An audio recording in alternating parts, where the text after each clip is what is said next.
how-to series with Pet Care Vets. I'm Mairead, the Pet Care Vet, and this is Alex, and today we have Charlie, who's really kindly come in to show us how to clean a dog's ears. So Charlie has a kind of a heavy ear with lots of hair around it, and that can lead to a lack of airflow down in the ear canal.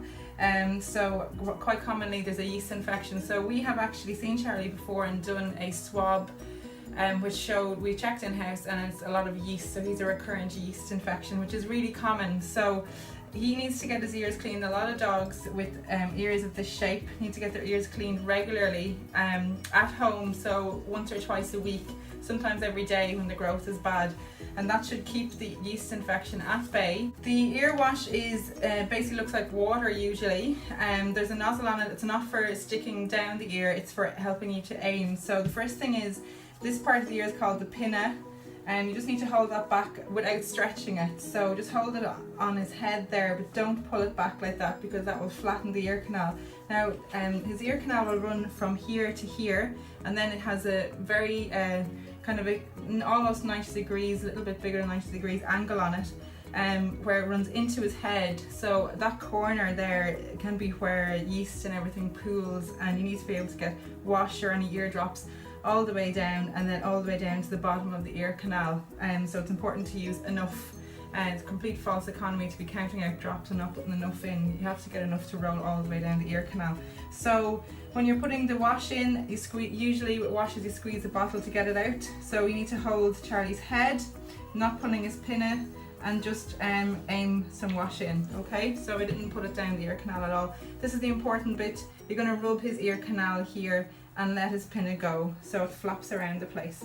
And usually dogs absolutely love that. It's not a lot of pressure, so it's literally just like that. But it is a repetitive action, and you need to do it for maybe 2 or 3 minutes, and the dogs will tolerate that. So you're removing the skin to get all the dirt up. And what can save you time is when you get good at it, if you just do the other side at the same time. They usually love that. Now, and the ears flap around the place. Lovely. We're nearly finished. So we keep doing this for about 2 to 3 minutes usually. And there's a really helpful jaw bone, the same as our jawbone there, that you can feel with your fingers, and you're just running your fingers up and down the back of that. That's where the ear canal is. And then when we've done it for 2 to 3 minutes, you're getting a super quick one, Charlie. You just get a bit of cotton wool and wash around from the top. And you can see we've got all that lovely stuff out from his ear. So yeah, the longer you do it, if you tolerate it for up to 3 to 4 minutes, the more stuff you'll get out. And the key is to repeat it as you're guided by your vet, and come in for checkups when you're worried about the ears. And just be aware, if your dog has sore ears, they'll have sore ears repeatedly, so you need to put in a kind of a cleaning regime in place to minimize the amount of times that they get sore ears. And that's it. All right, Charlie, thank you very much. Join us again for more how-to with Pet Care Vets.